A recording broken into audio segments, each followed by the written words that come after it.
there are certain issues where the groupthink is just crazy, you know, and these social issues are particular.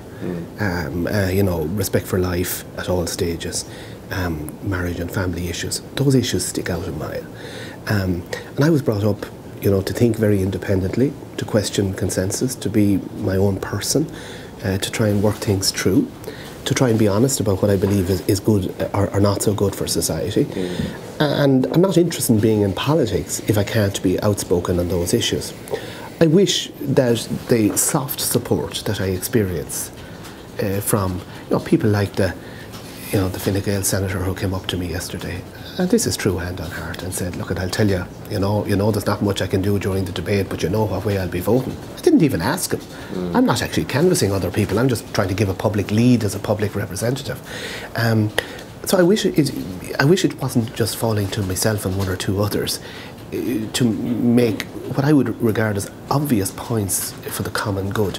But yeah, I do get busy on other issues. I mean, I'm based in East Galway. Does it bother you that you're pigeonholed in this way? I think it's a necessary price to pay for taking a stand. I think everybody gets linked with a few issues sooner or later. But for example, I spoke, you know, about the Diageo controversy. I think it's utter moral posturing by the people who are saying that we should have nothing to do with an advertising campaign about stopping out of control drinking simply because Diageo are putting money into it. I think there's an awful lot of moralising going on.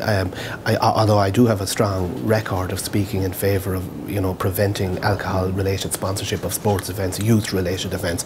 I've spoken up over the years for, you know, the story today, for example, about increasing the resources for Down syndrome, children with Down syndrome. I've been vocal on that. I brought forward a private members debate into Shannon dealing with that. So I suppose I would try and see myself as a politician that tries to speak up for human dignity in different situations. I'm very concerned about the plight of persecuted religious believers in different parts of the world, obviously Christians in particular, because it's so acute at the moment, and it worries me that there's so little attention paid to it in public debate. So I'll take my stand on the issue that I think needs to, you know, if like the neglected child is the one that has to be fed, if you'll excuse the expression, and those are the issues I'll speak on. Yeah. I can't help it if I'll be homed in on for some issues. It's a price I have to pay.